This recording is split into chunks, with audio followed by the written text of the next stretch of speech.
wanted to ask Ibrahim a question, but I also had a comment to make about what you guys were saying. So I think the Americans, I don't even know how to take this whole geopolitical move that they're trying to make, because it just seems like a whole mess. But other than the fact that my IQ is probably a little higher than you would like, I'm straight up homophobic. Is it a clown or them trying to kind of prey on Venezuela and pirate the oil because of what Ibrahim mentioned about them closing it. But I think it'll factor that even though the Iranians close the Strait of Hormuz, they have the capacity to not close it fully. Like they can do the Yemeni style where it's like a partial closure, and still allow China and still allow the favorable countries to be able to get their oil through. And then also another thing I wanted to bring up is with the Nigerian issue. That's why I said this administration is so good at multitasking. Yes, they're using Nigeria and Venezuela as choke points, but also while they're using them as choke points, they are making the countries insufferable, right? So, for example, with Nigeria, I'm part Nigerian. So what's going on is, for the first time in our history, we're able to refine our own oil, right? Which is insane, because what we usually used to do is we'll export our oil, get it refined by the U.S., and then they sell it back to us at thieving prices, really high prices. So that was another thing. First so they realized that we're making our own oil, so they're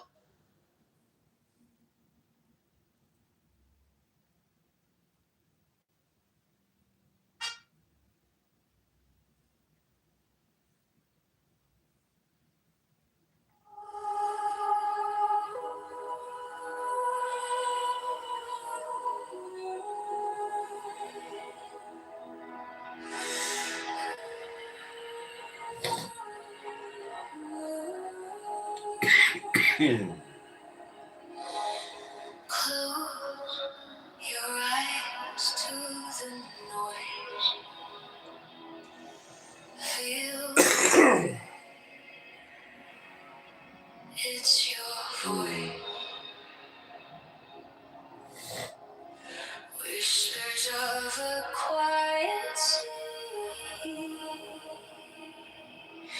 Inhale the world, exhale the gray, deepest breath of your day.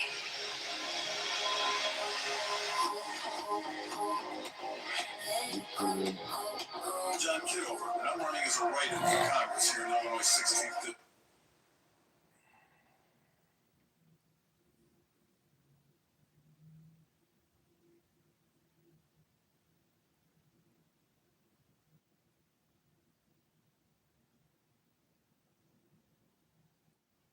Came in the mail.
sky. 10 seconds to say goodbye.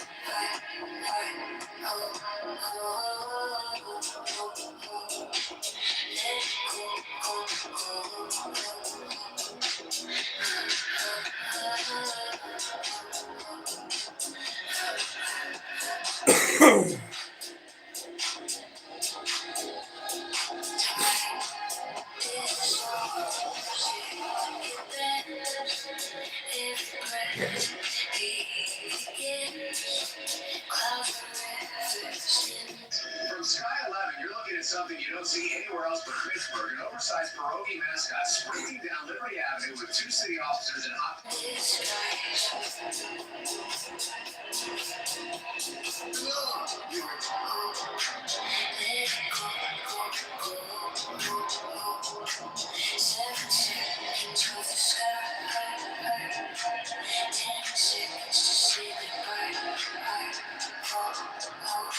From Sky 11.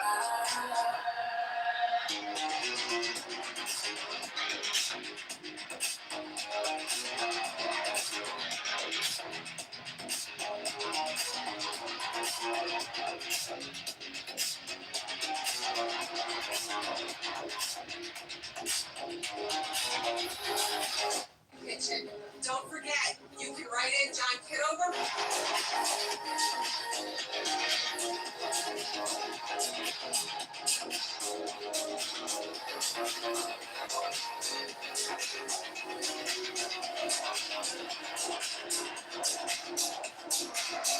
Turns cold when you believe. Breathe away, let it be. Echoes bloom, soft and slow.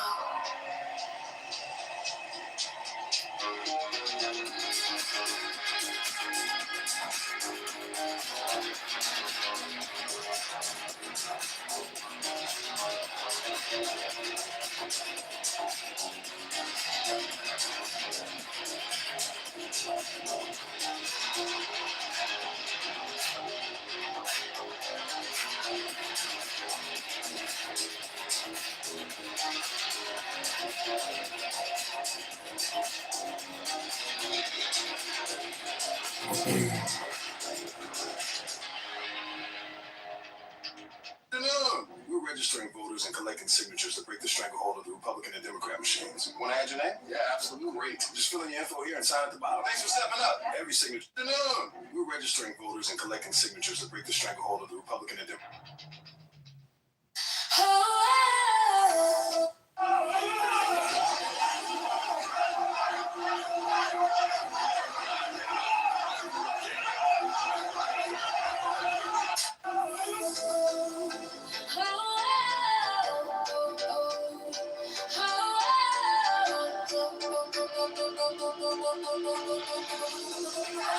Take the deepest breath of the day. Feel the weight start to slip away. Count slow now, 1, 2, 3. Let it rise like a tide at sea. Oh, let it go. Feel it flow.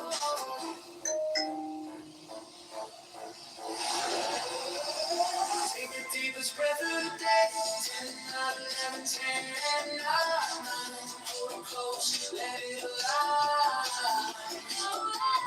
Take the deepest breath of the day.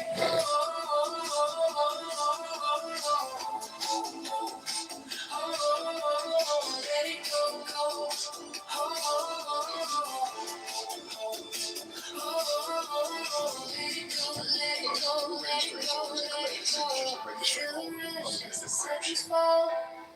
Heartbeat echoes down the hall. Inhale stars, exhale night. Wrap yourself in electric light. Let it go.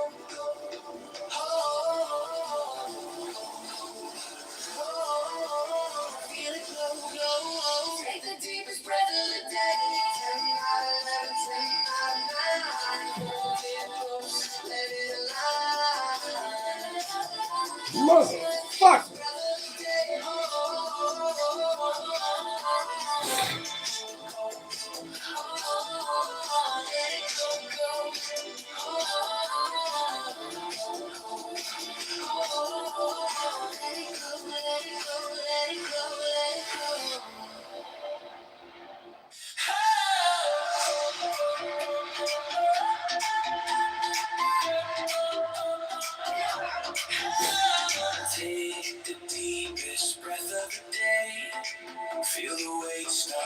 slip away. Count slow, now 1, 2, 3.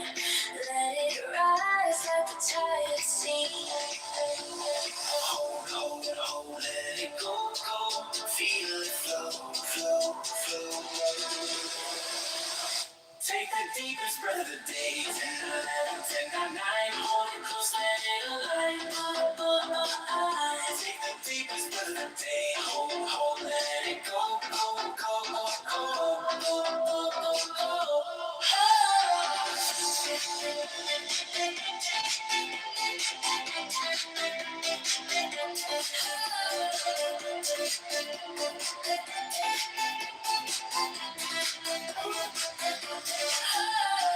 Feel the rush as the seconds flow. Heartbeat echoes down the hall. Inhale stars, exhale night. Wrap yourself in electric light. Hold, let it go, go. Feel it glow, glow, glow. Take the deepest breath of the day. 10, 11, 10, 9. Hold it close, let it align. Take the deepest breath of the day. Hold, let it go, go, go, go, go, go, go, go, go.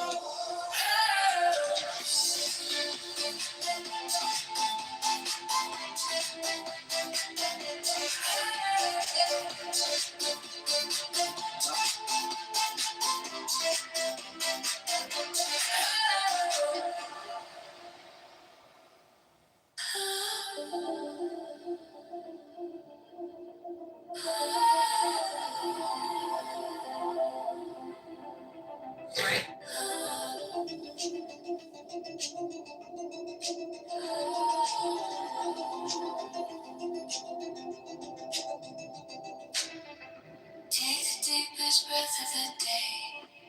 Feel it climb, feel it sway.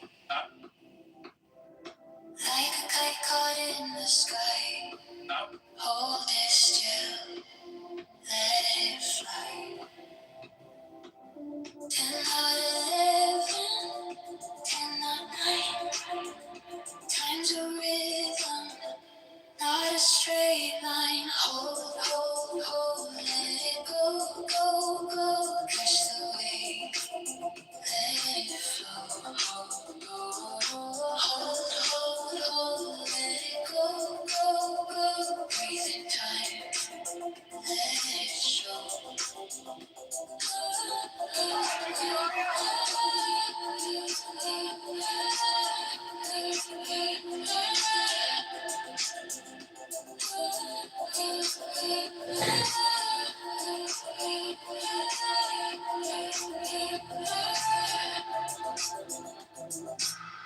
The clock's a whisper, not a shout. Ticking softly in and out. The world's a loop, not a race. Spinning circles, find your space. Hold, let it go, go, go. Catch the wave, let it flow. Hold, let it go, go, go. Breathe in time, let it show. Feel the air, it's electric. Feel the calm, it's magnetic. 10 seconds to find the glow. Now let it go, go, go.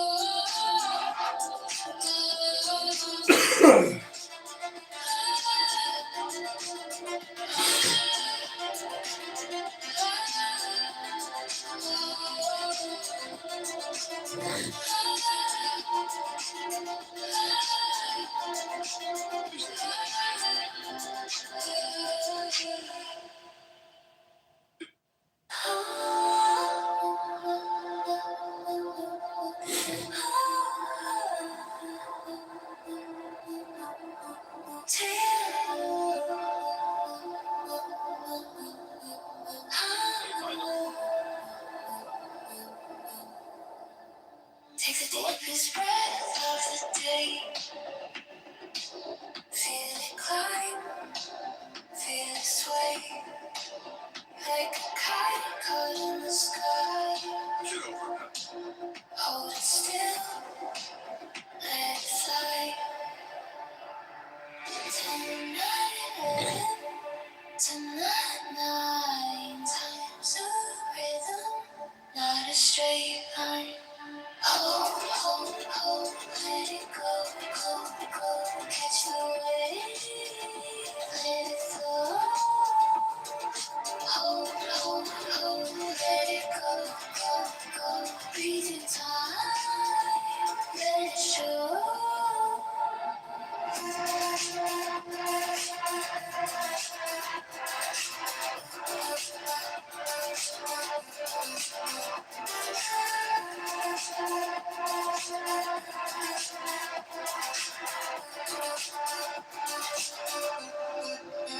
The clock's a whisper, not a shout. Ticking softly in and out. The world's a loop, not a race. Spin in circles, find your space. Hold, hold, hold, let it go, go, go.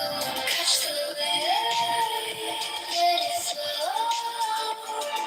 Hold, hold, hold, let it go, go, go. Breathe in time, let it show. Feel the air, it's electric. Feel the comet's magnetic. 10 seconds to find the glow. Now let it go, go, go, go, go.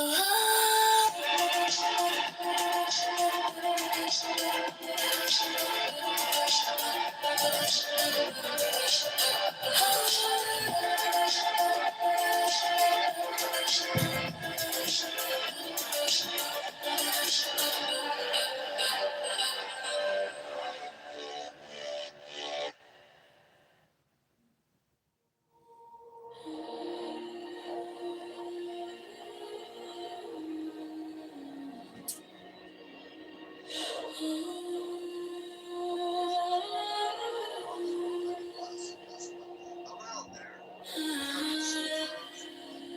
Money and stuff. I mean, we're the bulk of the personnel and the funding. And you guys want to cozy up to fucking is China? That's fucked up, man. I think it's still fucked.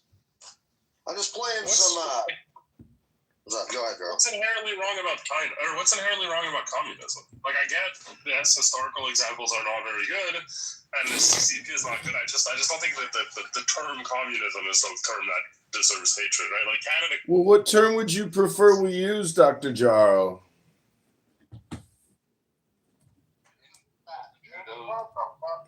Didn't Justin Trudeau literally say he admired Xi Jinping? Yeah, and now he's married to Katy Perry. I don't think Justin Trudeau was calling out like the human rights abuses. He was tweeting about how much he doesn't like China. Like, I don't think, but apparently so, because we just heard it in the video. Yeah, he said he admired Xi Jinping. Admiration from a faggot. Like that all the time, right? Faggots admire faggots all the time. Dictator? No. We're not going to play the whataboutism game. Faggots. Justin Trudeau here. Faggot. He's a faggot. About my leader. Justin Trudeau's. He's Fidel Castro's illegitimate bastard child. He's a faggot married to Katy Perry now. He abandoned his wife. He abandoned his children. And now he's married to a witch because he himself is a sorcerer. He literally said he admired Xi Jinping, but how are you going to call out Xi Jinping and China regime for human rights abuses? You're admiring the leader.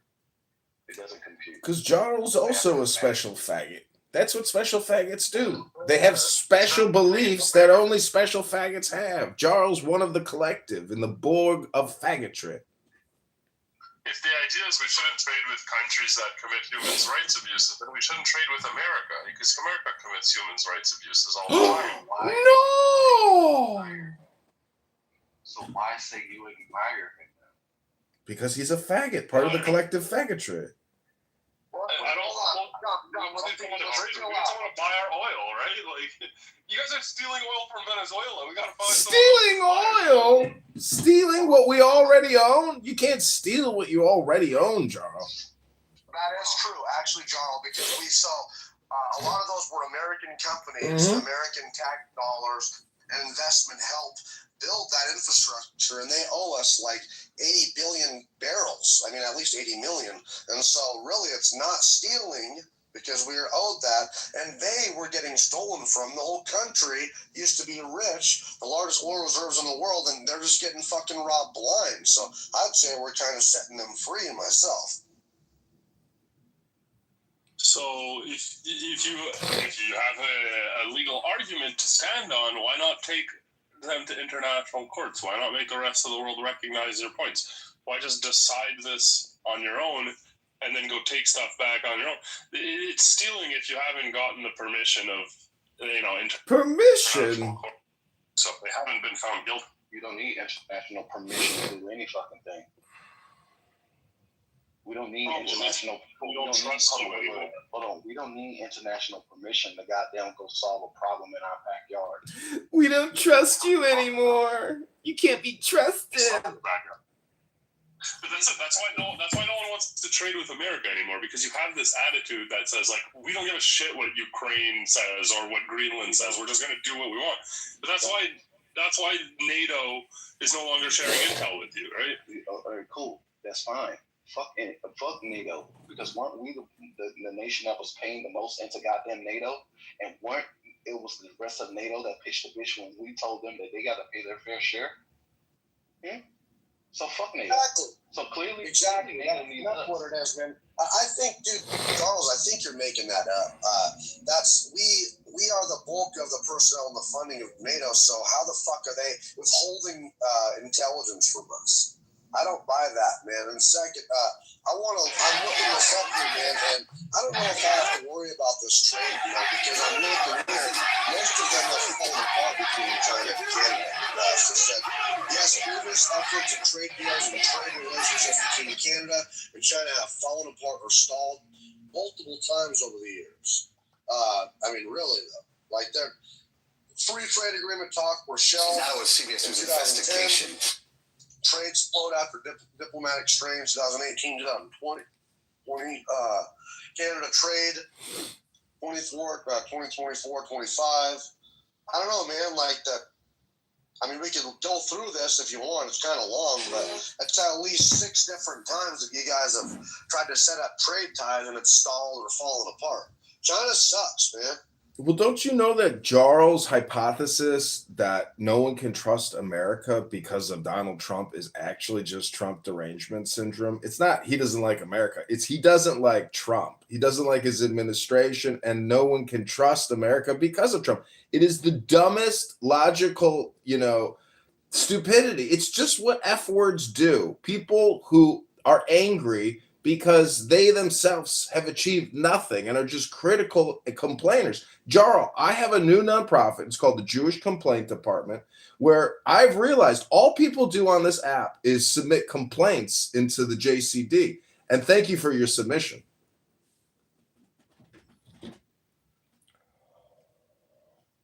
I just think anybody else want to say something. I just think we're going to remember.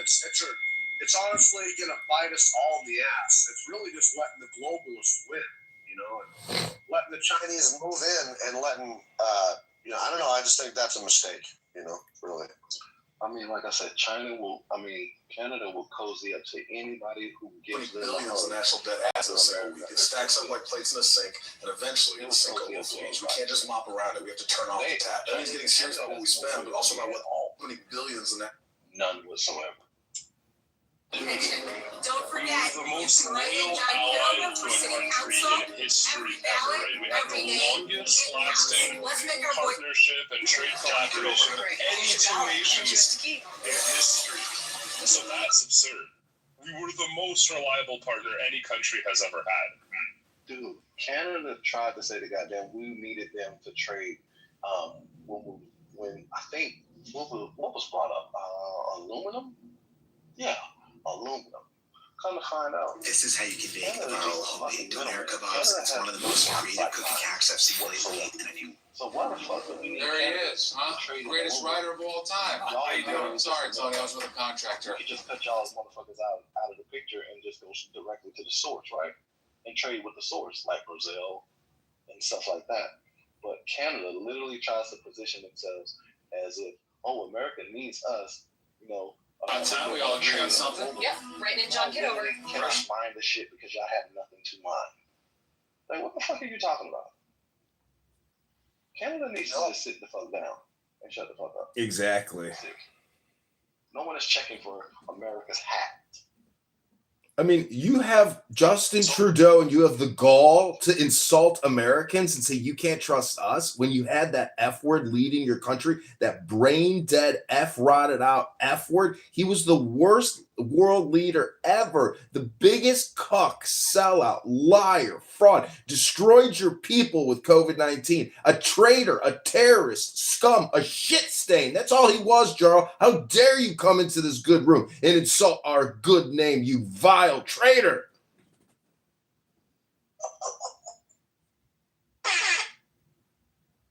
Dare I? Well, free speech, first of all, which we have in Canada, so that's how.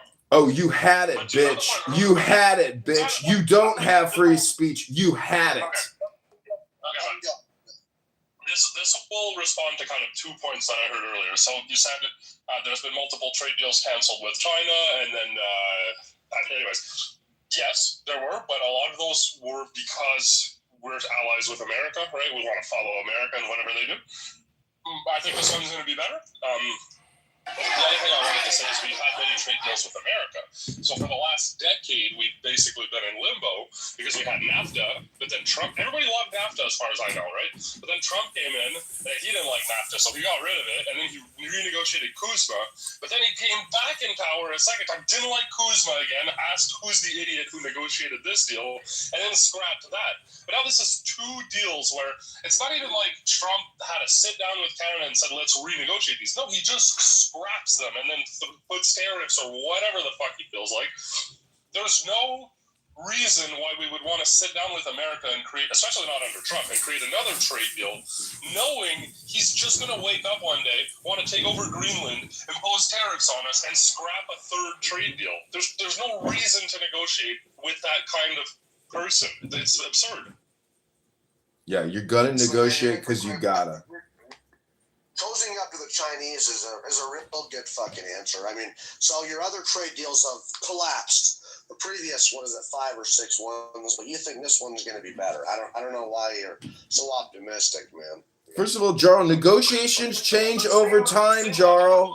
Why would we be optimistic about a trade deal with America? Because leadership changes, stupid, and you're going to get a good deal with Trump, but it's got to be a fair deal. America first means it's got to be a fair deal. If it benefits you too much, it's not going to happen, Jarl. You live in Trump derangement land, which is a syndrome. You yourself have other issues outside of TDS which correspond to TDS, Jarl. You are a cuck. You are Justin Trudeau's shit stain, and you can't even see it. You don't know how bad you stink.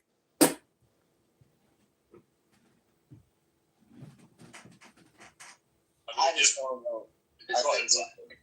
Well, go ahead, girl. Go ahead. It was a silly comment. I was just going to say, I'm going to give Mountain, Matt, and Adrian the respect of assuming you don't believe TDS is like a real thing. But anyways, thank you. Wait, hold on. I never said anything about TDS. Why are you addressing me? I didn't say anything about that. I'm saying I'm giving you the respect of assuming you don't believe that it's like a real disease. That's all. It was a compliment, Adrian. Don't worry. It's not, obviously it's not a physical malady. It's a psychological malady, you dumbass. Right. I absolutely believe TDS is real, just like I believe IDS is real. Israel derangement syndrome. I mean, that shit is real as well. Especially TDS. I see that shit more times than I care to goddamn recognize. Like, people will purposely inject Trump into a topic that has nothing to do with him. Nothing to do with him. Like, that is derangement syndrome. That is obsession. Like, if you had a best friend, Yo, what's up? Joe, if you had a friend, right, and every time you saw that friend, they just kept talking about another person. all the time, 24/7, 365. They talked about nothing but that person. You would think something was wrong with that person, wouldn't you? Why would you continue to be friends with that person? Matter of fact, why would you even continue to associate with that person? John could be talking about fishing. Yeah, but shit, I mean, Donald Trump was over here and he was trying to fuck the fish. Like, wait, why are you injecting Trump into something about fishing when we're not even talking about it? That's the type of shit that I'm talking about. People will literally inject this man's name or invoke his name into shit that has nothing to do with him. Even when people are not even thinking about this motherfucker. But they wake up with him on their fucking mind. What type of shit is that, man? You don't think that's a mental illness? You don't think that level of thought is a mental illness? Jarl would have preferred that Kamala Harris was the president, because then Canada could have gotten a fair trade deal with Tim Walz there. You know, this is the type of retardation that we've been dealing with for many years, and the Israel derangement and the Trump derangement, they're all connected, meaning that people are so identified with identity politics, they can't just see human beings doing business. Every single thing has a label on it, and therefore their criticism and their complaint is actually fuck you too. What they're actually doing is projecting their own issue into the situation. So it's just the complaint department. And ladies and gentlemen, I got to tell you, it's liberating knowing once you realize all people are doing on this app is actually just making submissions to the Jewish complaint department. That's how low IQ and stupid they are. But Charles, you don't think that why do you guys care? Right? We're useless. We don't like. You don't like us. We like. There's no reason to trade with us. You don't need our goods. But what does it matter? Let us become friends with China. Let us become Chinese. What does it matter? Because you're literally. I don't have Chinese food, motherfucker. Okay, cool. But John, back to my original question. You don't think that level of obsession is a mental illness? No. Everybody's accused of having PBS. They don't like Trump. It's fine. There's plenty of reasons not to like Trump. It's totally fine. No, Joe. I outlined a specific thing that people do. You don't think that's a mental illness? What you described would be more like maybe some form of like obsessive compulsive disorder.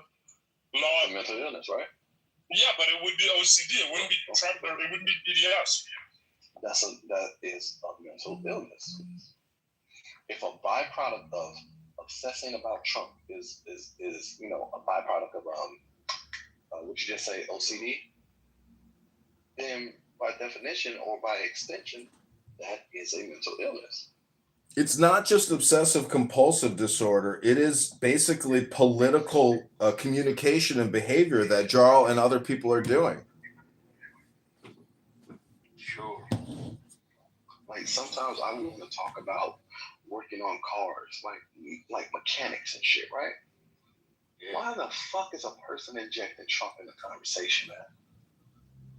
6.2, it's the best. Because it gives them the dopamine that they're looking for. They themselves are suffering from depression. Majority of the human population suffers from depression. And when you bring up Donald Trump in every other sentence, just like how other losers use the N word in every single sentence, it's creating dopamine for them. And they are the real dopes. They're truly dopes. Jarl is a dope head. Admit it, Jarl. You are a low IQ schmuck. Just chill out a little bit. Let him finish. What do you think about this here? All right.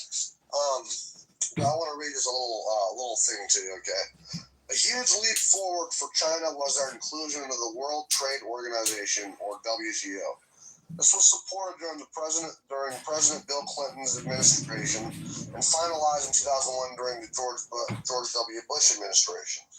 The largest criticism of China that has not lived up to the agreements that have allowed it to be entered into the World Trade Organization and granted it the most favored nation status within the United States. However, there are other criticisms as well, including its theft of intellectual property from American companies and its policy of requiring the transfer of technology into Chinese hands as a condition for having access to the Chinese market, which are both violations of the World Trade Organization rules. What do you think about that? About them stealing intellectual property and really not living up to the World Trade Organization agreements? What do you think of that? Well, two things. So first of all, it took me only a few seconds to find that Trump threatened to pull out of the WTO and has gone against it multiple times. Even just tariffs actually apparently go against the WTO. Level, yeah, there's a certain level of tariff according to the WTO that apparently Trump has exceeded. The other thing that I wanted to mention is, yeah, the copyright thing is an important issue. It's too bad America also stopped respecting copyright, and now it's legal in the United States to just steal everything the world has produced and create your own AI chatbot with it. So I don't really see the difference between America stealing everybody else's media or China doing it. Like, it's the same thing. It's not media, dumbass. It's proprietary software. Go on Grok and ask Grok to make you like a Pokemon card of Super Mario. That's double copyright infringement. Let me ask Grok, what is a low IQ cuck who hates and complains about everything? Wait, Grok says it's Justin Trudeau. Oh my God, and Jarl for a close runner-up for second. It's all right. We need to have someone to talk to about this stuff. But, you know, I don't know, man. I think you're comparing, what are you comparing, AI? So AI stealing, what is it, fucking Pokemon pictures? You're comparing that to, like, you know, military technology and critical technology that we built with our money, our research and development, and then the Chinese just fucking steal it? You're going to enjoy that.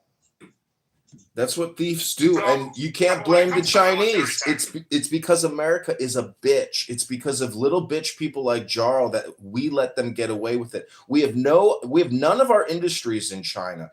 Everything comes into this country, but nothing goes out of it.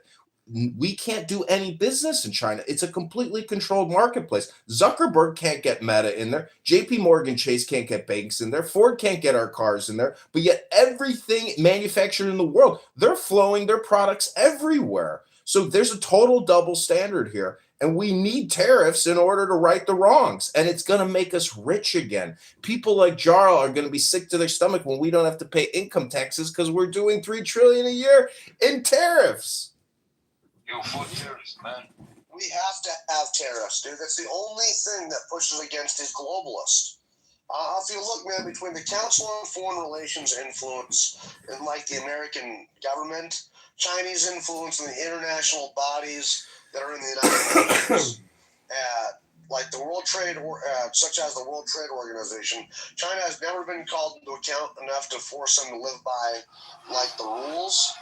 But if you look, man, the only meaningful pressure has been from the Trump administration. And the only ones that have been pushing against it are globalists. And then the media, because they own the media, and then people like you, M, or Jarl, who can't think for themselves, who think, oh, it's going to make my shit more expensive. Meanwhile, shit is more expensive. Have you never heard of shrinkflation? My grandparents own 2 grocery stores, buddy, and I've witnessed as candy bars have gotten more expensive and smaller, okay? Shrinkflation is happening. If we don't make fucking anything anymore, and all we're doing is making the corporations richer and the small mom and pop shops. Mountain. It's a fucking shitty world. Mountain, let me demonstrate for you what low IQ is. The question that I like to use to prove what low IQ is explain to me what inflation reduction and affordability means and how you achieve it. Go ahead, Jarl. Inflation reduction, affordability. What does it mean and how do you achieve it? Go ahead. Tell us, Dr. Jarl. Inflation reduction is to reduce the rate at which the cost of goods is going up year over year. And the other question is what? How do you... Affordability. It's the same word. Inflation reduction and affordability are the same word. The question is, how does it work? How does affordability work, Jarl? Affordability refers to having cost of goods be, at a price where... Yeah. Why? The question is, why are prices rising, Jarl? Inflation. Okay, but dumbass, how does it work? What's the mechanism, the doing that causes the rising in prices and ruins affordability? And so, Jarl, the answer is Congress and the Federal Reserve, dumbass. It's debt. We're $40 trillion in debt. That's why the prices are so high. There's fucking $40 trillion of created dollars that came out of nowhere over the past 20 years. That's why inflation is high, stupid. See, Mountain, you see my point? People don't even understand inflation. It is so common sense, but people cannot explain it because they're stupid. What? Can I ask you a question? I'll ask you just one question. Can you explain to me this is day one business school. Can you explain to me how the supply and demand curve works? You want me to explain to you how a curve works? Go watch the Bears game tonight and go look at a great piece of ass, and now you'll know how a fucking supply and demand curve interact and intersect, stupid. Come on, Charles. The point is you're low IQ, you're a bitch. You're a bitch. You've always been a bitch, and Justin Trudeau is a bitch, and Canadians are bitches. The only good thing about Canada is you're fucking comedians. That's the only redeeming thing about your whole fucking country. Puh! I didn't avoid answering your questions. I suspect you don't know that, but anyway. Dumbass, come on, man. You think I don't understand inversion? Shut the fuck up, Jarl. Well, let's not kill the room here now. Come on. Not really going well anyway. You can't even explain inflation, and you want me to sit here and try to explain to you supply demand economics? It's just basic economy. It's running a business, Jarl. America has to run it like a business. We can't let you get away with it. We can't let China get away with scamming our business. One quick comment. What you're saying isn't incorrect. It's just only a portion of the answer. If there's more supply, the price of a good goes down. If there's less supply, the price of a good goes up. Therefore, oil prices, based on the supply, affect inflation on just about every other good in the world. So gas prices directly affect inflation. Thank you. Oh my God, you are so stupid. You think gas is what's causing inflation? It's the money supply, dumbass. And if there's more money, that means that you can buy more goods with it. And therefore, the competition for those products drives the prices up. Listen, Jarl, the point is Canada and America are brothers, or brother and sister, or husband and wife. We're the same people. The fact that you guys even have your own separate thing going is a fucking miracle. And I wouldn't be surprised because we dwarf your economy on a magnitude of 1 million. You guys are a fart particle that comes out of our booty hole on a Sunday. You're a nothing. We could take your country over in a second. We could own it all. We could take the whole Northern Hemisphere if we wanted to. Mexico, Central America, even South America. We're already doing the Trump-Monroe doctrine. So whatever you got, you guys got to give it up because we're in this together. And if you resist, Canada will collapse. So for sure, you got you said 1 million. I don't think it's 1 million, maybe 1,000 times, maybe 100 times stronger economy. I'm not sure. But you also have an equivalent. You are 1/16th the economy of California, dumbass. You're a nothing burger, a fart in the fucking wind. You have even more debt than you do GDP or wealth or what. You see, this is where you think debt is a problem. Debt is a negotiation tool, stupid. We've gotten the world to accept our debt. Okay, now every year America pays. And I could be wrong here. I believe the biggest or second biggest expense for all of your expenses, right next to military, is interest on your it's interest on the money that you owe for your debt. That's the single biggest. Sorry, that is the second biggest expense for the American people every year after military is paying the debt from paying the interest. Yeah, I get it, Jarl. What's your point? What is your point, sir? It's expensive. That's not a sign of expensive? Well, guess what, Jarl? When times get tough, you know what we're going to do? We're going to stop paying it because that's what we can do. Not because we want to do that, but because we can do that. It's all up to us, Jarl, the American people, our Congress, our senators, our president. They will determine the destiny of mankind because we won World War II with you, not against you, but with you. It's not just our birthright. It's your birthright. Even though we took it from your fucking king that you cucks still get on a knee and bow to. We are the rulers of the world because we bow to no king. We bow to no banks. We bow to no other country. America is independent and wise and powerful. Our military stretches the globe. We have nuclear-powered aircraft carriers, submarines, tanks, roaming the planet looking for targets, Jarl. You come on here and make complaints while we have 5-star generals and commanders that command the seas, command the mountains, command the deserts. There's nowhere our satellites don't see. There's nothing we can't smash instantaneously. And you come on here and complain and think, that we're a bad trading partner. We're the best thing you guys got going. You speak our language. You should count your fucking lucky blessings. So right there. Switching this up, and we don't actually know how much drones China has. I suspect China has like an army of like 100 million drones, right? Because they can have 1 billion people to produce them. And sure, like you can't fly a drone over the ocean and like over America. I'm sure America has defenses for that. But if you blot out the entire sky with 100 million drones, I don't think that we've ever experienced that kind of threat. I don't think nukes are going to really matter in that world. I feel like all of your great military power doesn't matter if the enemy has an infinite army of drones, right? And I don't know, maybe I'm wrong. Maybe America has like super drone stopping, I don't know what, but I just don't think so. Gerald, did we need drones to conquer Afghanistan? Did we need drones to conquer Iraq? No. We sent in tanks, we sent in APCs, we sent in the Air Force. We don't need drones when we will destroy you. Your little booger drones mean nothing when we drop a 13 megaton nuclear warhead outside your major city and say, if you send one more fucking drone here, we'll turn your whole fucking city to a city of glass. So a nuke is nice, but like, again, infinite drone army. It's just like, I don't know. How are you going to nuke a country that's got drones? Like, they'll send drones to stop the nuke. I'm sure they're not there yet. It's not public, but I think give them a few years. And I know America's got all the nukes and the F-35s or whatever, but China has 1 billion people. Even if you killed 440 million people, the entire American population. Gerald, don't you know how wars are fought? We won't even, Gerald, we will never fight China. We won't even need to. We'll just talk to our Indian brothers next to them, and we would have 400 million drones sent from the south. So, Gerald, this is a global game of war, of communities engaging in strategic decision-making for supremacy.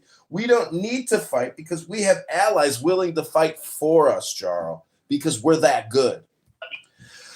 If they could throw the World War Mountain in India, are they going to be on Team America or are they going to be on Team China? They will always be on Team America because they are our best fucking friends in the world, my friend.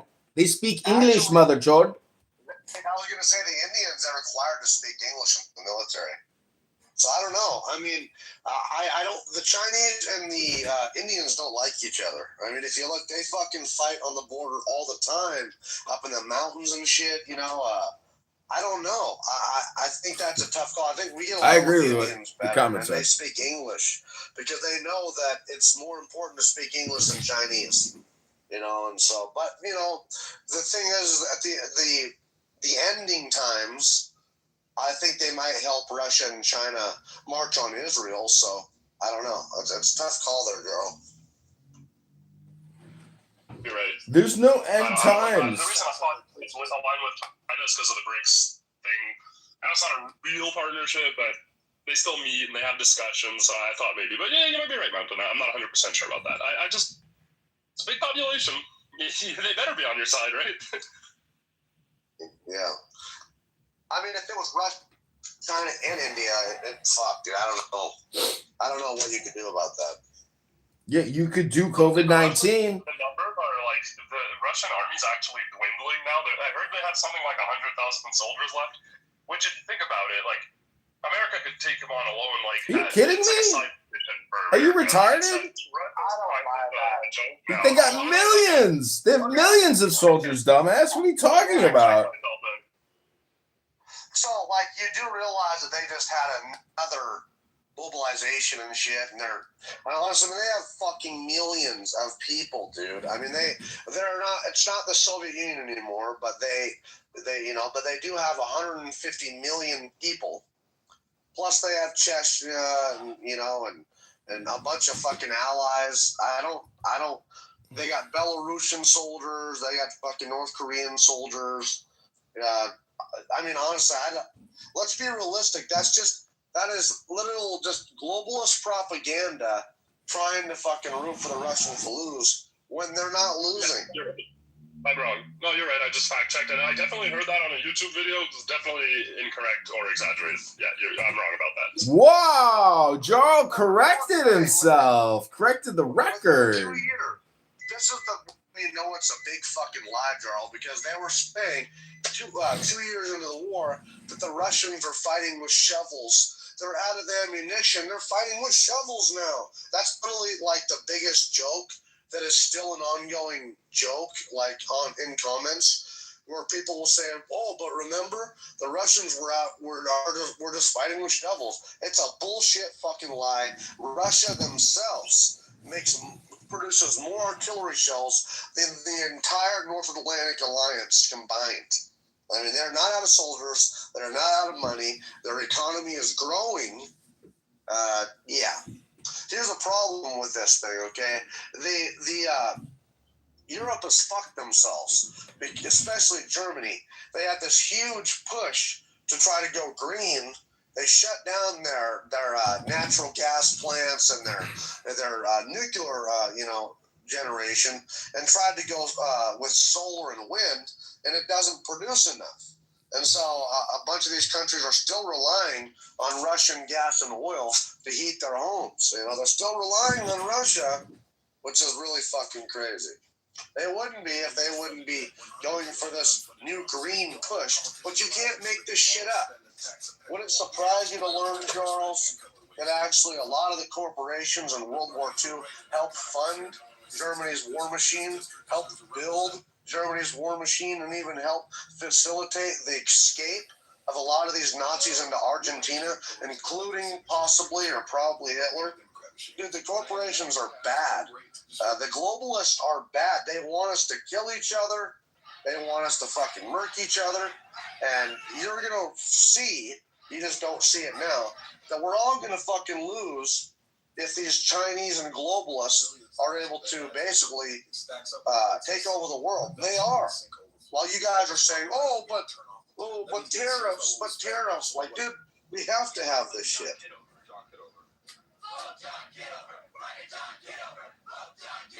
Small countries are threat. Like, this isn't new for them, right? So that's all. Like, to you, like, you're like, oh, it's gonna ruin the stability of the world. But like, yeah, small countries have always had to deal with this and fend for themselves. It's just like not. I mean, Canada's very privileged in that.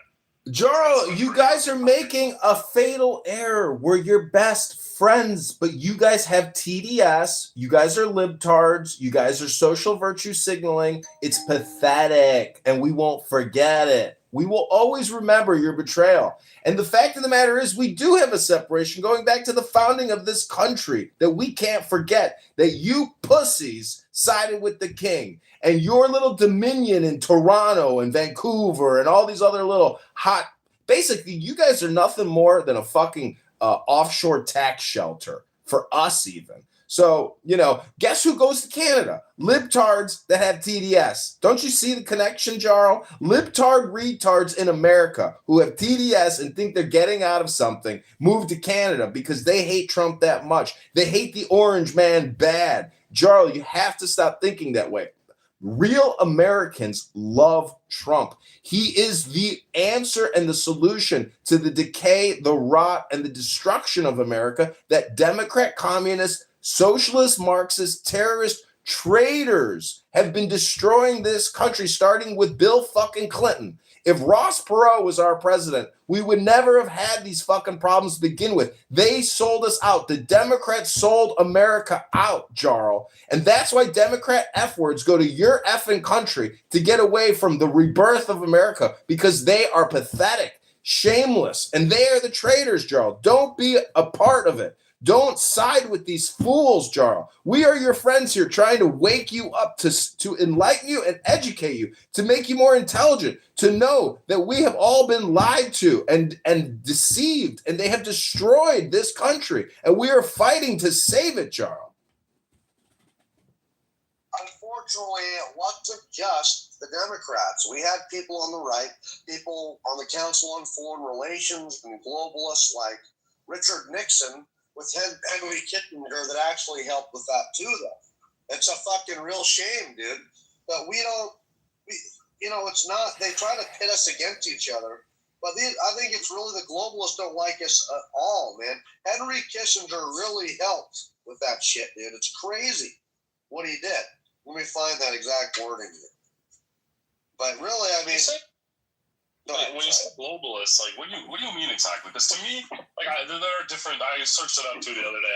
There are different like definitions to the word globalist. What I hear is countries that want to do open trade and open relationships with kind of the whole world. Is that fair? I just don't see the problem with that. Well, you don't have your own sovereignty anymore. You lose leverage, obviously. You sell out. So the corporations, they obviously are concerned about the bottom line. So they're going to, sell out. They're going to outsource to the cheapest labor possible. So we're going to rely on slave labor from India and China and Africa and Bangladesh, all them places, so it can just fuck over, all these people that are just, trying to produce things in their own country.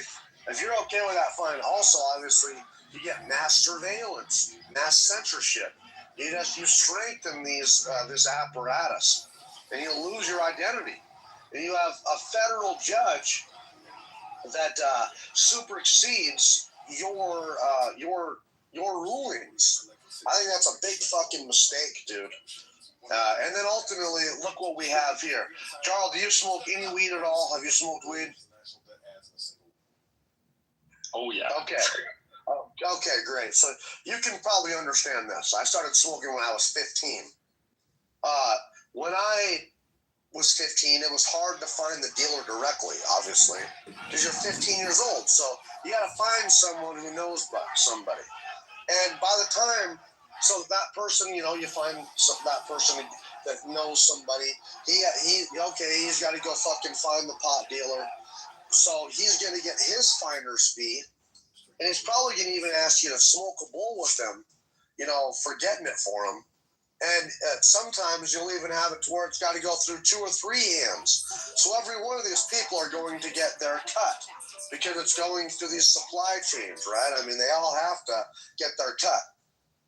I knew it would be cheaper if I ever found the pot dealer directly. It happens sometimes. If I found him directly, because it's going through less hands, I'm getting fucking, cheaper weed. And that's what's happening here. All these supply chains from Canada, and you got 4 or 5 different people handling this good. Everyone's got to get their cut. Everyone's got to get their fucking, make their money.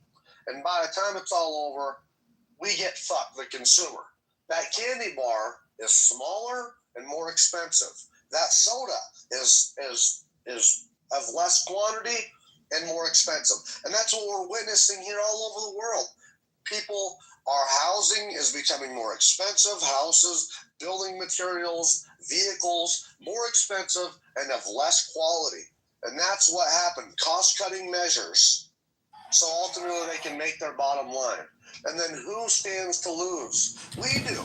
We don't have Kmart's anymore or layaway shit. We got Walmart. So we could have shitty fucking Chinese products that are not that cheap. And then who do we make rich? The fucking Walton family.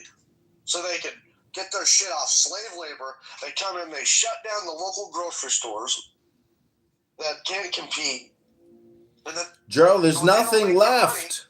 Walmart might shut down. There's nothing left. We have fake jobs in this country, fake government jobs. 40% of our economy is borrowed annually just to make the economy move.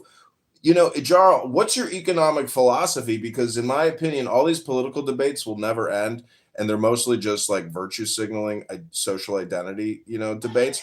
So what is your real economic philosophy? How do you run a business successfully, Jarl? I don't know, open trade. That's a big question, right?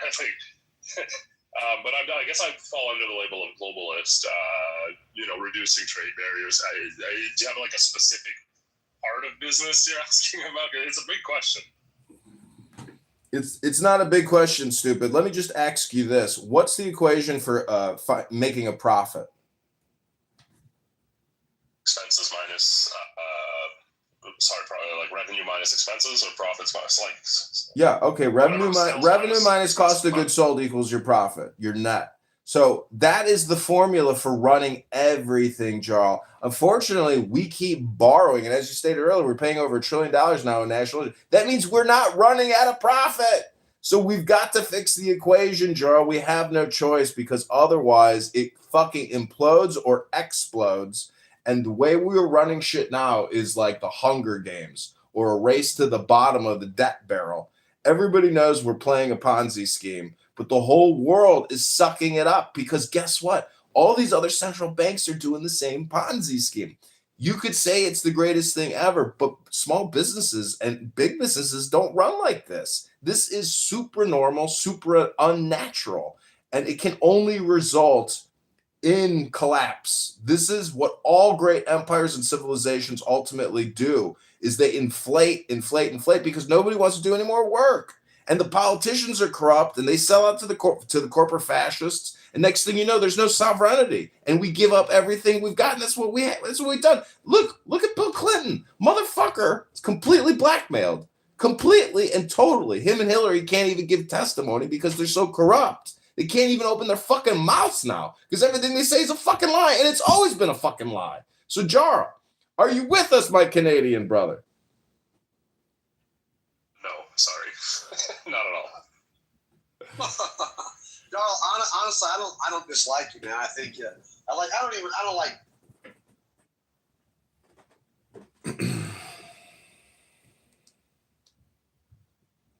Mountain, I think you're cut off.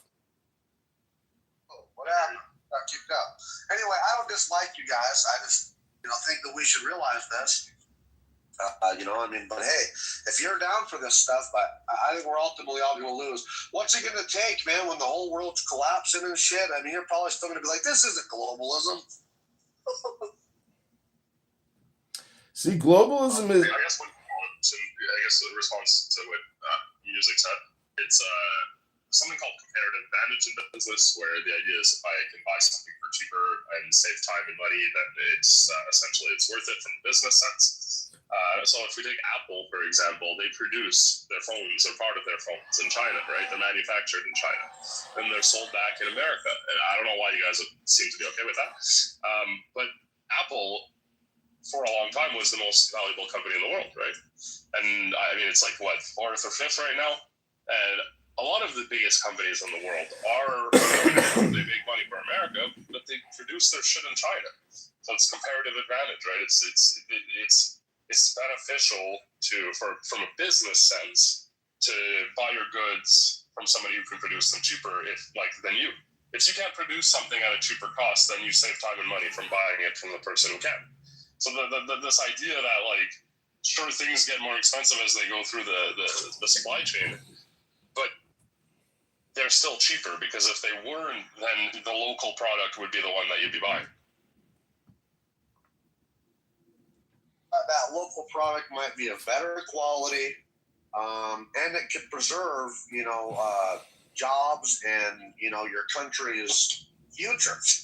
I mean, selling out to a country like China that has got a bunch of World Trade Organization malpractice, a bunch of fucking bullshit, fraud, and you name it, man. I don't like them. I think that we should not be, that we're selling out to our greatest fucking enemy because it's cheaper. How stupid is that? I actually get that argument too. I think that's why it's up to the individual to support the products and the companies that they want. I used to buy local stuff before we started fighting with America. But that's it. People should choose to buy locally when they can. But if there's a better option and it's cheaper elsewhere, there's a good likelihood that that's just what's going to sell in a free market. Well, you might think that's the case, though, Jarl, but check this out for an example. In the 1990s, people were dying in the oil industry because parts were failing. And what they were finding out, that these Chinese companies were counterfeiting these parts, even faking a label. And so a lot of these oil companies were buying what they thought were American part replacements, but they were Chinese. And it was killing people. And they would go to these oil companies after it killed people and be like, whoa, what the fuck? Like, you made this part, dude, and it fucking failed and it killed people. This is real shit. We can look up the exact, this happened a few times. And then they oh my God, what the fuck? And they look at it and, oh my, we didn't make this. This was a Chinese counterfeit part. The Chinese. We get this every together and go to the stars. Now you ain't gotta go. Fucking Chinese. Anyway, I think that's fucked up. But if you want that, man, I think that, it's going to be a cheaper quality. But if ultimately you just want it to be so cheap, I don't think it's getting cheaper. I think. Right, John, get over. I think the quality is getting worse for sure. You might say it's getting cheaper, but I don't think there's like a point. There's like a diminishing return here. I think that it doesn't, like the bad outweighs the good with this thing after a while, and that's what we're witnessing here. And ultimately, with the bad outweighing the good is the Chinese communists fucking basically just control everything. And that's not a world I want to live in. Well, I feel like the lesson to be learned then is treat your allies with a little bit more respect, right? Like, this whole thing wouldn't have happened if Trump wasn't targeting Canada, saying he's going to destroy our economy and annex us and make us the 51st state. It just wouldn't. We would still be banning EVs from China to protect American car companies because, like Americans love to say, we don't make cars in Canada. So why are we banning Chinese EVs if it's not to protect American car companies? Oh, man, just you wait. After this whole thing, Trump said, publicly, he said, yeah, make a deal, fine, but just you wait. Once Trump, kind of understands the gravity of this, fast forward to 2 months of this keeps on going. I expect the deal to collapse myself, just like the other 5 deals have collapsed between you and China, because China's a shitty trading partner. And also, we will pressure you guys to the point of no return, and to where we will make this deal collapse. I'm almost sure of it. If it continues to go forward, we're going to start playing hardball with you. We will say we will not accept any more of your fucking oil from Alberta. We're just going to start buying it from Venezuela, Mexico, Guyana, Brazil. We could do that. We will destroy your economy, your healthcare system that you rely so much of your, the royalties from that oil and gas that is contributing billions of dollars to your free healthcare system, your old care, your retirement funds for, your whatever, Social Security, the indigenous, whatever that goes to. I was looking, there's quite a few. The social fund that you have is reliant so much on this oil and gas from the royalties and the taxes. Once we shut that fucking shit down and say, fuck you, we're not going to buy anymore, you guys are going to really be hurt, dude. And we could do that. I expect that you guys will bow out of this deal, because you know that ultimately you're going to lose this thing. That cozying up to China is not a good idea. And America has much more leverage over you than you do over us. That's what's going to happen. We protect you militarily, and we buy or we refine 90% of your oil. You understand that? From Alberta. So we can really fuck you guys hard. And we know, Charles, that your one pipeline, your Trans Mountain expansion, only supplies 890,000 gallons to the ocean. So we buy 4.2 million a day. China can only get, what is it right now, 270,000 barrels. But at max capacity of that pipeline, you're still only going to be able to supply China with 890,000 barrels. So it's going to fuck you guys hard. We have the cards, my friend. We really do.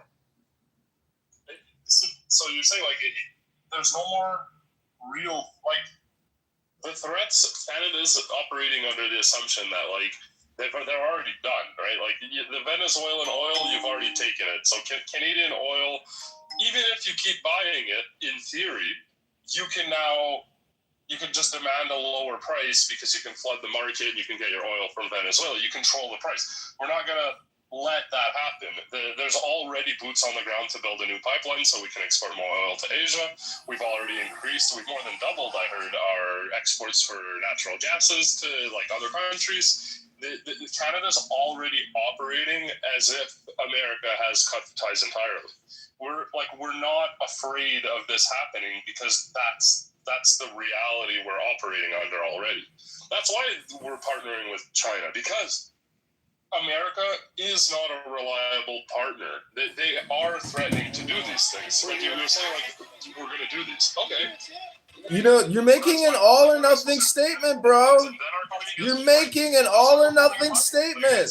You keep making all or nothing statements, Jarl. Fuck you, dumbass. You've got a cognitive distortion disorder. You need behavioral health therapy, schmucko. America can't be trusted. We need new trading partner. You fucking little fucking brain rotted out dummy. You're so stupid. You keep making all or nothing statements. Nobody in America is doing that. You're doing that, stupid. You're our fucking closest geographic partner. What kind of stupid nonsense is this, Jarl? I know Mountain created the topic, so I don't hold you responsible. But I am complete. Gentlemen, go Bears. I'm looking forward to Ram Chops. Nice. Honestly, Jarl, let's look at some of the mismanagement that China's been doing here. Because you say that you can trust these people. I don't think so. Let's look here. So, confirmed World Trade Organization rulings finding China in violation. Raw material export restriction. China was found to violate World WTO commitments by imposing export duties, quotas, and licensing restrictions on various raw materials like bauxite, magnesium, silicon, metal, zinc, etc. These measures were inconsistent with China's WTO accession pledges to eliminate export duties quota except for an allowed list. Anti-dumping and countervailing duties on U.S. steel. A World Trade Organization panel appellate court body found China's anti-dumping and countervailing duties on U.S. grain-oriented electrical steel inconsistent with WTO requirements. China continued duties. China continued duties after the ruling was later challenged again in a WTO compliance proceeding. I mean, I can keep on going if you want. There's quite a few. There's actually a fuckload, dude. I mean, come on. Do you think anybody gives a fuck about WTO? Well, they should if they're going to be part of it. What for?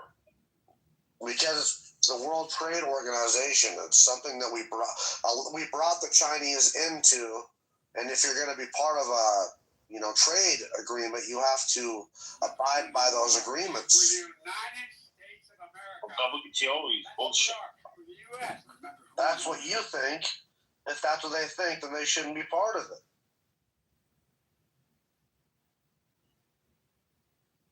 The Trump doesn't respect, right? That's the irony of these things we keep saying about China is that a lot of these things they can just point back to America and say they don't respect it either. Okay, what? So give me an example. The tariffs example here. I mean, I don't obviously I'm using AI for this, which nobody likes. I get that. What was it? I mean, I don't want to make you wait, but there was. Oh, there you go. Trump. You can move AI in here. I don't give a fuck. He said he was going to withdraw from it entirely. Apparently. I mean, again, it's like we can't trust him. Like, what if he does withdraw from it tomorrow? Hold on. So you just said that he was they don't even pay for it anymore. They're withholding the fund. Trump is withholding the funding for the WTO. I didn't know they were funding it, but he's withholding it. Oh. Excellent news, because we got to cut expenses. If China's not going to abide by it, then why the fuck would we keep on funding it? Nobody expects Trump to follow anything at this point. He just goes in countries and abducts people. Like, nobody expects America to follow anything. All right, so these are definitely the things that they have been found guilty of as of late. Raw material export controls. WTO found China in violation. Yes. Note, China failed to phase out export duties quotas as promised. Here's another one. Go steel duties. WTO found China in violation. Yes. China's anti-dumping CVD found WTO inconsistent. Here's another one. Export restraints on industrial materials. WTO found China in violation. Yes. Panel found breaches of WTO ruling. All right. So anyway, I don't know. I don't know, man. You go ahead and cozy up to these people, but I don't think Trump's going to allow it. I don't think we're going to allow it. We're going to destroy this deal because we have to. And you guys are going to keep on being partners with us because you have to. It simply makes sense because we are on your border. You think it's going to be cheaper to ship your shit all the way across the fucking ocean to China? That's stupid. The only reason why it's cheaper for China to do that because they have slave labor and no regulations. Jarl will never get it. Jarl can't get it because he has a cognitive distortion disorder. There's no point in negotiating with somebody who has a cognitive distortion disorder. Basically, you can't convince somebody who's stupid and has a low IQ of anything because they are that Down syndrome. And unfortunately, Jarl, I've got to say, you couldn't even tell us how inflation happens. Okay, great. You could tell us how supply and demand works. Wow, genius. I rest my case. I mean, listen, I don't think a lot of like Jarl and I don't think these guys are evil. I just think that is just the difference between the left and the right. But there's people on the right who fucking who buy your bullshit too. Oh, it's going to be more expensive. These tariffs are ruining things. That's bullshit, dude. Honestly, if you look what happened to Japan in the 1980s because of tariffs, because of policy of protectionism, they went from being bombed in World War II, a defeated country, capitulated, fucking to where we were literally controlling it, occupying it, to where fast forward 40 fucking years, and look what they were. They were the second most powerful nation on earth. We had fucking Kawasaki, Yamaha dirt bikes and fucking Sony Walkmans and fucking electronics and shit, dude. And because they protected their industry. That's how they were able to do that.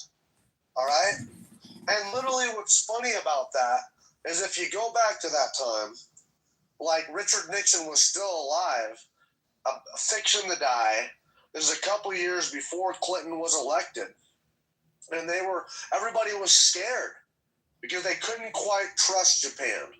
They were afraid that Japan was going to be, overtaking America and eventually possibly be hostile again.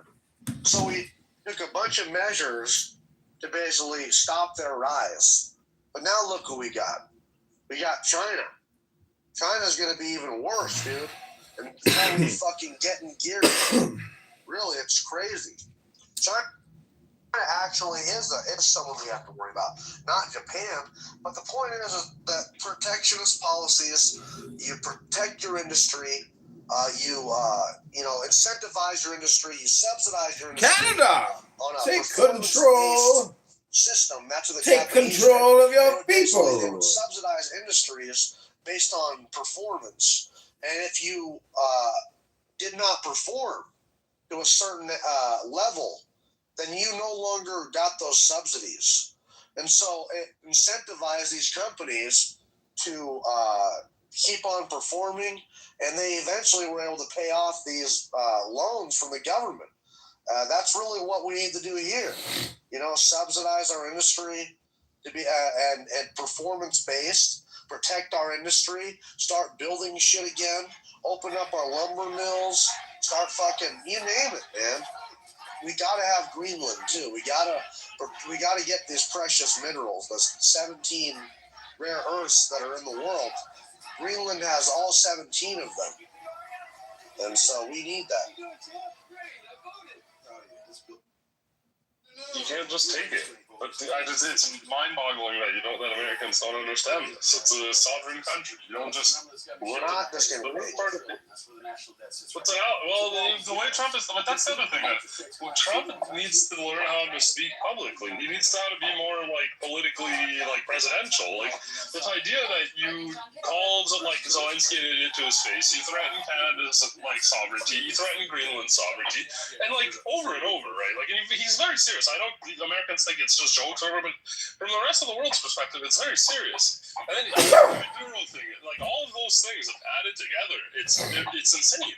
This idea that America can just go around doing whatever they want, saying whatever they want, taking over whatever country they want, it's delusional, and it destroys the entire world order. And then what's stopping Russia from taking Ukraine, and what's stopping China from taking Taiwan? The leftists fucking think that it's bad to take over Maduro, to basically overthrow Maduro. Don't you get that?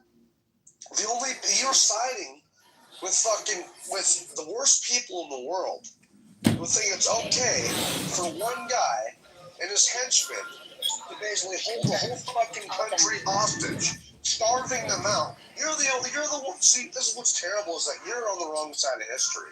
You think it's bad to get rid of a guy like that. I think it's just perfectly fine. And what's funny is you're trying to compare the two between Ukraine and Venezuela, Russia and Venezuela and shit, dude. In a lot of ways, we forced Russia's hand there. What do you think happens when you encircle their fleet in the Black fucking Sea? Okay, that all Turkey would have to do is just shut off their little fucking corridor, and the Russian fleet in the Black Sea, 30% of their navy is locked. Okay? We did that shit on purpose. We knew what we were doing there. All right, but I don't even want to talk about that. Venezuela was in the process of letting China and Russia set up military bases in the south of the country. Venezuela was giving China mass amounts of oil for their war front against Taiwan and to fight America in the future. Also, it's against the Monroe Doctrine. We're not going to allow that to happen. So you should have spoke to the UN about it. That's the proper. Should have spoke to the UN about it. What's the UN gonna do? They're the biggest. They're an international confederation so we can all have peace of mind. And this is ridiculous. Listen, Gerald, the game is over. Kamala Harris and Tim Walz are nothing. Donald Trump and J.D. Vance and his administration and a Republican Congress and Senate, they are everything. And America first is the priority, in quotations. But Jarl, Mount and I are very aggressive. We want even more America first. And Jarl, you're not going to like it. But that's the type of cuck you are. That's the type of cuck you've always been. And I got to say, the fact that you're our neighbor is a major disappointment. But it's always been known that the Canadians are dangerous liars. You bend your knee to a man in a shiny crown with golden wands and golden dresses. You are a cuck, bitch, F-word. And Justin Trudeau with Katy Perry, that witch and sorceress, are everything you need to know about your fucking leadership. Fuck Justin Trudeau. Fuck you Canadians. Chris Farley was the only good thing to ever come out of your fucking piece of shit, oil-ridden piece of shit, international offshore banking scam operation. Fuck you, Jarl. Oh, man. Look at my picture. You forgot to yell America at the end. Listen, though, man. I mean, look at my fucking PTR there. That's NATO spending there compared to the other countries. I mean, it's kind of a fucking joke. Yep, valid criticism. It's too bad. So one thing I'll give him credit for is that you're going to see that shift like very rapidly, right? Other countries are spending a lot more money on their military now. So congratulations to him. What was I going to say? Jesus, there's a lot of things that were mentioned. But yeah, other countries are going to be spending a lot more. Oh yeah, the other thing I was going to say is all those other countries you see there, the majority of like the weapons they buy, the jets, and shit like that, right? They buy them from America. So like in cases like America, I'm not saying that it's right that they spend this big share, but they're making a whole shit ton of money off of all these other countries buying all their military stuff from America. And so like again, it doesn't justify it, and good on Trump, I guess, for getting that done. But now that other countries are going to be spending their share, like if you're threatening the other countries in that alliance, like what's the point of that alliance at all? He's threatening like there's no point in him spending all that money if he's threatening those other countries, right? What was the point? It's actually even dumber that America's threatening those countries. Let's say the smallest country in that shit, like in there, like I don't know, Croatia threatens everyone else. It's not a problem because look at this. Doesn't matter. But I don't know. Gerald, the taxpayers are not going to foot the bill for security for these countries. It's over, Gerald. Your paradigm is fucked because the world order is changing. The taxpayers and the politicians are not going to let America keep getting fucking ridden into debt because these other countries don't want to pay for their security. If they don't want to pay for their security, well, then you can kiss the alliance goodbye. We don't need you anyways. We don't need you. America needs nobody. We're the biggest and baddest bitch around. No one can stop us, Jarl. So we don't need you. You need us. That's the way you got to look at this thing. That really doesn't make sense, right? Why are you fighting it so hard if it doesn't matter? If Canada doesn't matter, what are you on about? It You know what I mean? It doesn't make any sense. It does matter to a point. You guys do have rare earth minerals, and you guys are a little bit of a buffer, and we don't need China and Russia fucking up there, in the Arctic Circle. We need some sort of help here, but I just don't fucking like what you're doing. I think that ultimately this is gonna fuck you hard, But what the hell was I gonna fucking say? Damn it! Oh yeah. Trump just announced those tariffs on those allied countries that send those soldiers. They're sending them back, and it was like 13 Frenchmen and 12 Germans. Germans withdrew the whole 10 months. Yeah, that's what's so funny is Jeremy, bless his heart, fucking dipshit Canadian keeps on, look, they're gonna destroy the alliance, and they're sending soldiers to protect Greenland. Yeah, shut up. Okay, you know that was a symbolic gesture, a symbolic deal that was stupid as fuck, and now they look really stupid because we are implementing tariffs on them and they're sending them back. Okay? What the really thing here is that I don't think you realize how important Greenland is to all of us. Okay? Do you realize that China has got a lockdown on rare earth minerals? Like, that's a bad fucking deal. So our biggest geopolitical enemy, our biggest enemy, has got a lockdown on rare earths. So that means no AI technology, no semiconductors, no EVs, batteries, solar panels, defense systems. We're just fucked if we don't have that, man. I feel like the first thing America will have to do is build icebreakers, because you have no icebreakers. Like, you have maybe like two. And they're like icebreakers. What is this? A public speaking event and a networking event? We don't need icebreakers, sir. We got nuclear bombs. We got a Federal Reserve that can create instantaneous activity out of thin air. We own Wall Street. We own the biggest banks on the planet. We got the biggest and baddest tech companies on the planet. What are you talking about? We don't need to worry about shit. It's Canada that's got to fix their fucking attitude problem. What he's talking about is that there is the Arctic trading routes. They're starting to open up. Okay, there's 3 or 4 of them that are very important, and China is already said that they are an Arctic power now. Russia is already up there, and what's really scary is that China damn near made a partnership with Greenland a few years ago to build airports and fucking all sorts of shit, you know. And luckily Denmark and America, through pressure, Denmark was basically able to stop it, you know. But what China's aim is to do is they're trying to, you know, legally control these places. And so what happens, China will offer to build this infrastructure that's super expensive. The country can't pay it off, and legally they can control it. And that's what was going to happen up there in Greenland. And so I think Trump knows exactly what's happening. Also, the data centers, folks, it requires massive amounts of fresh water and naturally cold climates. And cooling, naturally cold climates. And that's what's good about Greenland. If we are ever to compete with China, who's kicking our ass and dams and all sorts of shit, we have got to actually take this shit seriously. If we don't have the rare earth minerals, we are fucked. China's got all 17 of them. We don't. And this is the really scary thing, is 80% of those rare earth minerals we cannot refine.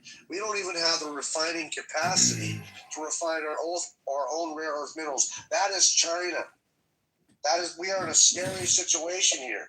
So if China decides we're not going to refine it, or we're going to lock down our rare earth minerals, no longer fucking let you have access to them.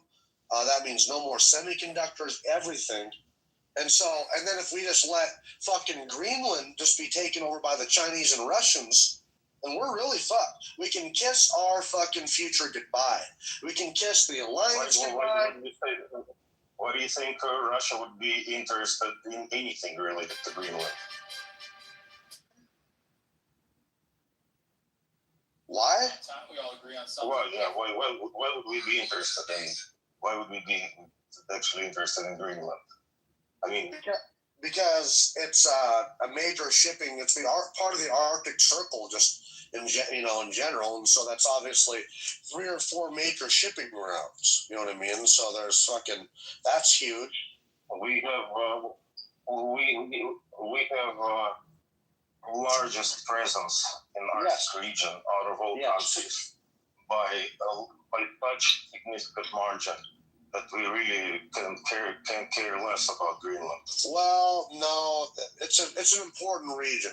First of all, you know that we can detect any missiles launched very early by being in Greenland. And if you guys were stationed there too, I'm sure you have got your own station to detect missiles. It's mostly done from space now. Nowadays. What? It's done. It's done by from space by satellites. Yes, but we have a space force. We have a space force. Basically. Like the antennas that can see like basically half of the globe exist in the 50s, like late 50s, 60s. They just got smaller. They got miniaturized. But right. Well, it's very important though that we are up there. I mean, if you look, man, I mean, it's just.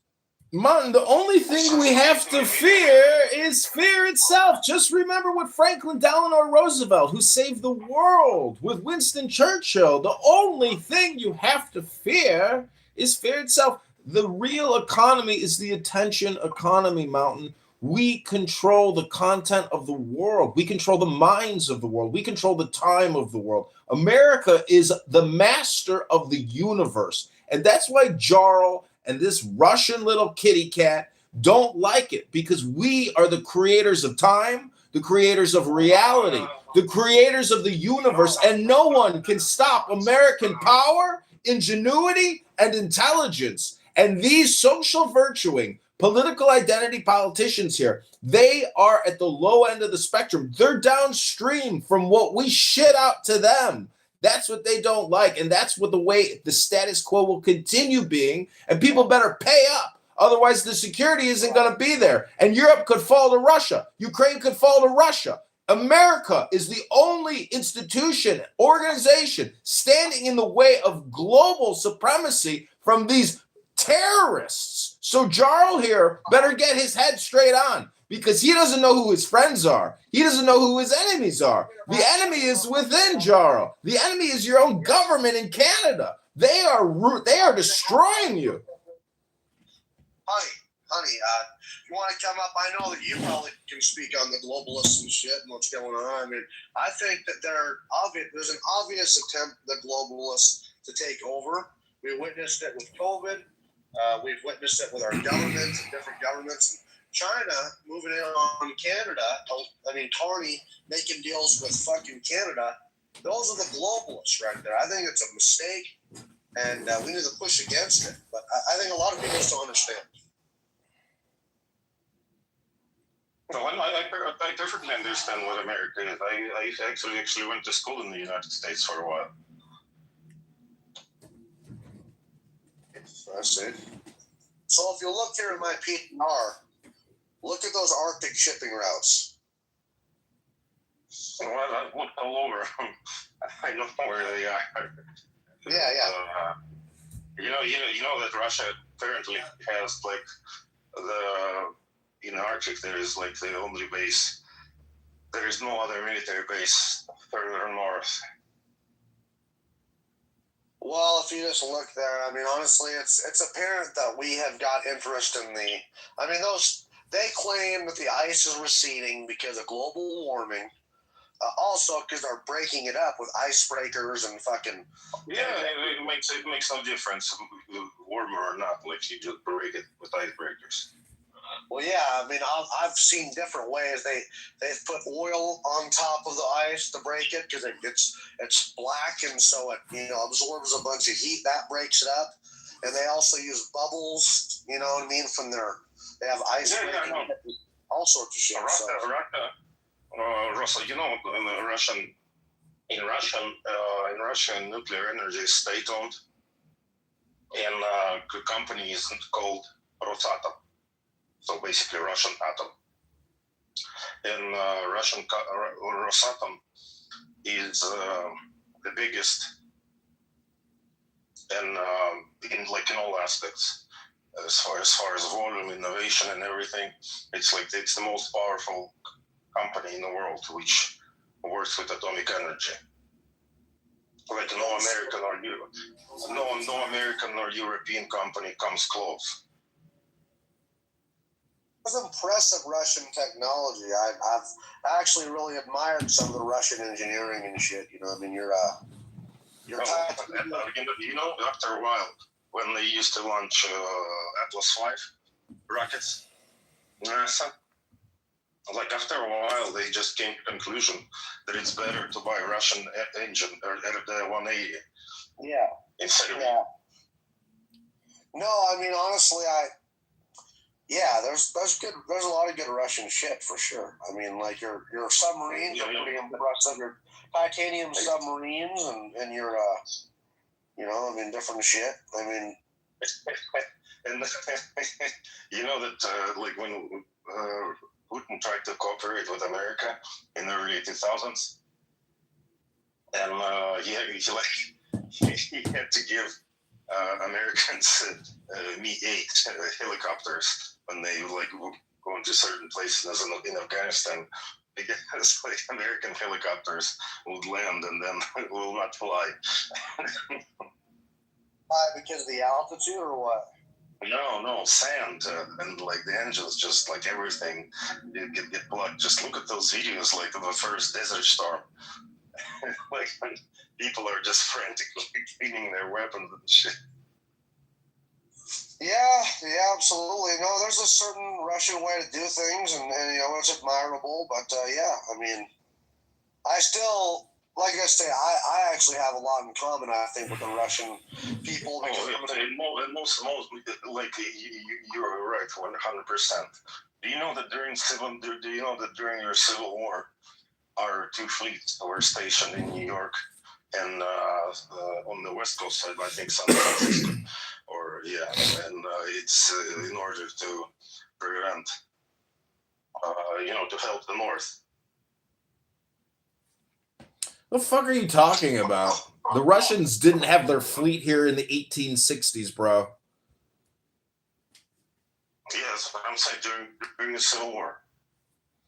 Yeah, okay, let me fact check that for you. Ding! Incorrect. Oh, hey, Mark is here. Oh, too bad.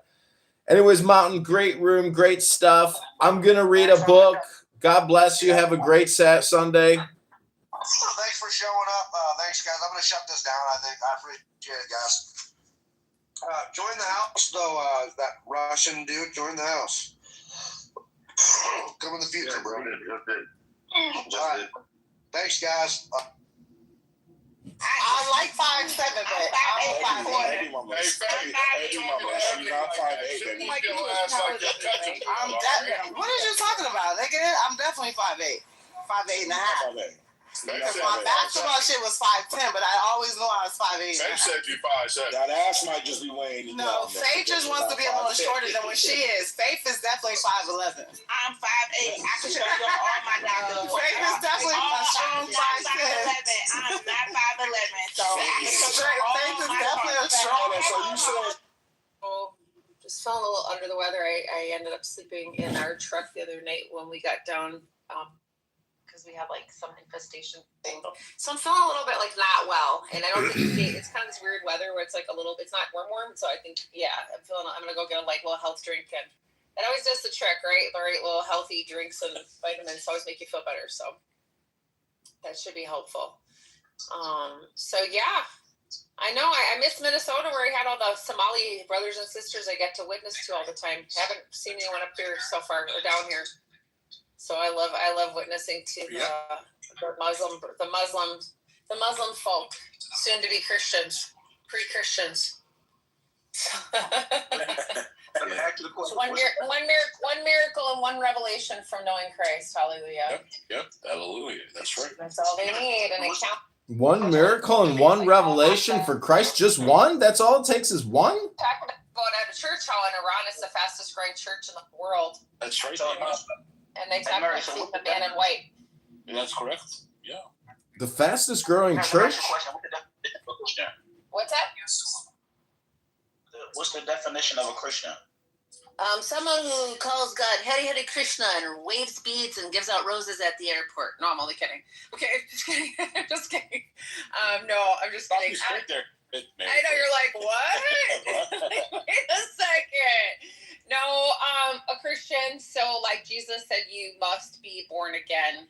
Nicodemus asked him that. What must I do to inherit eternal life? He said, you must be born again. And he goes, what? He goes, go back to my mother's womb. And he said, no, to be born of the Spirit. So we must be born of God's Spirit. So it's not an intellectual decision, although it does include that, of course. You got to understand stuff. Your mind's got to be renewed, but it's your spirit having the Holy Spirit come into your spirit. And I believe there's people that have done that maybe really don't even have the coming in the hole of what that even means yet. But yet, you know what, the best of their ability that they have have God's Holy Spirit into them, right? But then there's a coming in the home, coming in the holy, coming in the Holy Spirit. I'm sorry, was there a demon talking at light? The example of all. I found the No Idea original sample. No Idea original sample. I didn't know that came from Barry Daily White. upload limit I was reach. listening to Barry White yesterday, and I was like, wait a second, this is No Idea original, huh? What song you talking about? Barry White song called hold on, let me tell you. That shit go. I was like, because I was listening, I was like, wait, this is familiar. You know how you hear it? Wake it up! Wake it up! Hold on a second. What the fuck? Grand Rising! Growing up, bro, with these black guys, bro, they were scared to fight us, bro, back in the day. Like, bro, they never wanted to fight us. Yeah, hello? Those Canadian niggas. Yeah, hello? Franklin, I got 100 Jamaicans on my block out. Hello? What you talk about? Hello? You got a what? You got 100 bacons? Hello? 100 Canadian bacons? Jamaicans, We don't eat bacon. yard markets. Hello? I don't eat bacon. Nigga, I don't eat bacon either. Hey, y'all beat this Hello? swine. I don't eat that swine.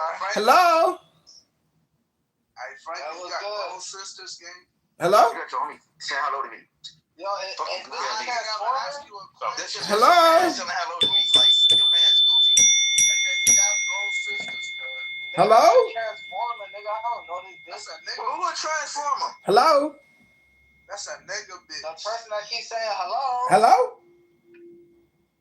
Yo, Franklin. No. Who the fuck came from Franklin? They came from Franklin. No, the fuck they didn't. Hello? I just fuck nigga know my question. Is anybody gonna eat any ram chops after the Bears eat those motherfucking Los Angelinos? I'm at it, this shit. You a badass trash too at that. You bad as hell. Batty Tranny, that's my nickname on the street. Hello? Fuck that. Hello? Sorry. Hello? Ah, shit.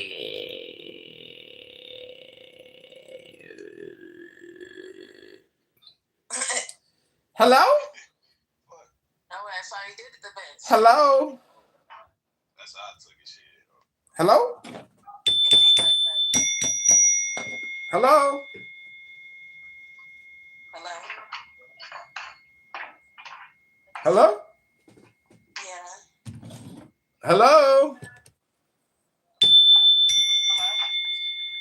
You can chill me till I cry. Hello?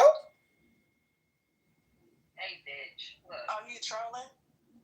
Chill me till I cry.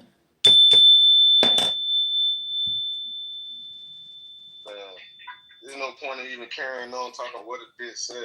Well, that what wasn't true. That punk allegation? Yeah, she said that she got on this bitch and said she was lying about that before. Well, she told me it was true. She sent me messages. And that's what I'm saying. She sent me messages. Hello? She sent me the messages too. Hello? But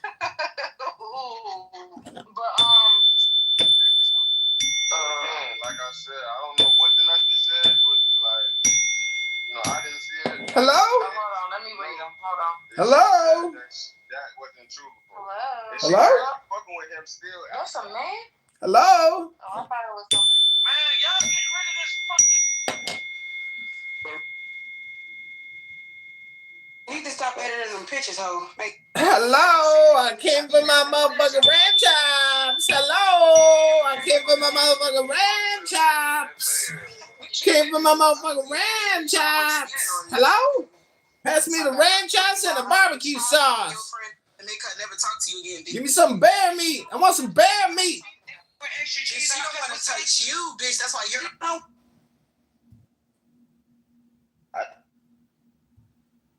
When I get a little tipsy, you might be. Hello? That shit be. Hello. Hello? Hello. You okay? Hello? Bye. Bye. Hello? Right. Fix it. She trolling. What the fuck? Right. Troll me till I cry. Bro, I ain't know you was like, let me ask you. You got 5 seconds to announce yourself.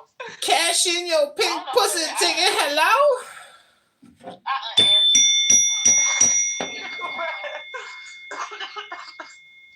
Pass me the ram meat and some bear sauce. Hello? Hello. Hello? Hello. You saw it? That's a punk. It's a punk. I don't know. Bitch, my name Tamika. Hello? Oh, that's a punk. You right. Yeah, that's a They punk. tried it. We hear the bass at the end. Hello? That nigga had to switch his life around. He was getting it. Hello? Who's that? Hello? What's up? That's a catfish. Yo! Pass me the bear meat and some ram chops. Hello? That's a man. That's a man. Pass you some what? Ram chops and some bear meat. What you country? I like A1 sauce on my ram chops. Cooked medium well. Hello?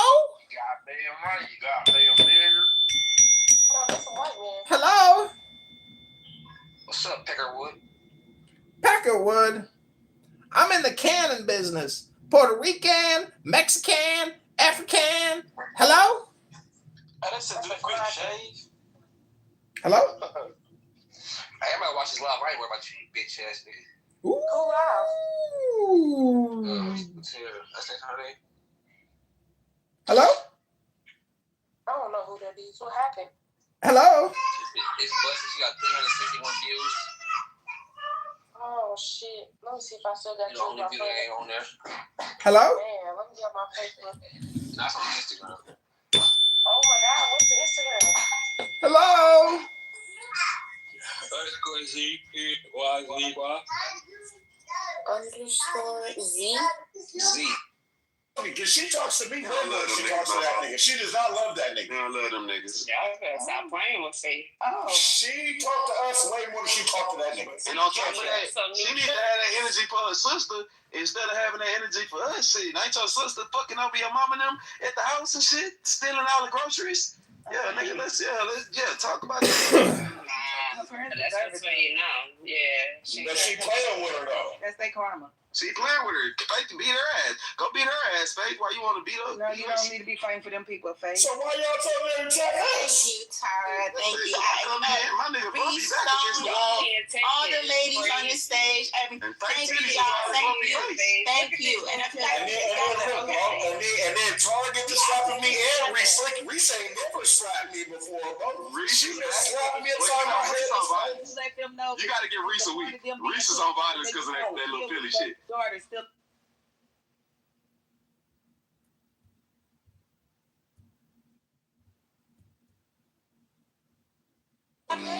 Y'all ready for a song? Hello? Hello? What we doing? Hello? That's what's going on. Yeah, we're talking. Oh my God. We don't need no Hello? Hello? Hello? Hello? Hello?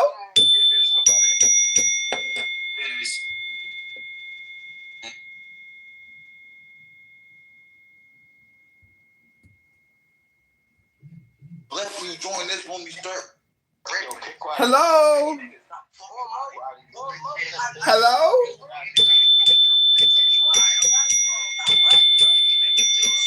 Hello? Hello? Hello? Hello? Hello? Hello? Up there keeping his little 2 cents in it. So yeah, I climbed up on his ass because mind your bitch ass business. Okay, so now he's coming over here while I'm in Cherry. Oh, they was over there talking about Cherry, and now you're in here beamed up and a whoopty whoop and a whoppy wop. Them both my motherfucking homies, bitch. I don't have nothing to do with that. Did you? Hello? That's my fucking girl. And that's what the fuck going on. Hello? Hello? Hello? Hello? Hello? Then he talking about we Hello? got you on tape, we got you on video. Hello? I told the nigga, all right, well, Hello? I'ma just send it to Cherry. Okay, well, Hello? send it to Cherry, and if you don't send it to Cherry, you getting a fucking deal. Hello? Cherry knows what's going on. Hello? I know that. Hello? He all faggoty and shit. Hello? So meanwhile, while he in that room over Hello? there, Hello?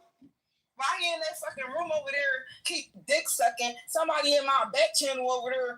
This what they pay in my back channel about this faggot. And then they can go, you please let him back up. So he can come defend his shit. He dirty and look like a Really reading it out loud, Mac. I can't stand it. she said, I scout. Çılgınlar gibi dans edesim var. Hello? Getting home. Hello? Hello? What's up? Hello? Trying to find everybody. Where'd everyone go? Hello? This should be interesting. Oh, bitch, you work?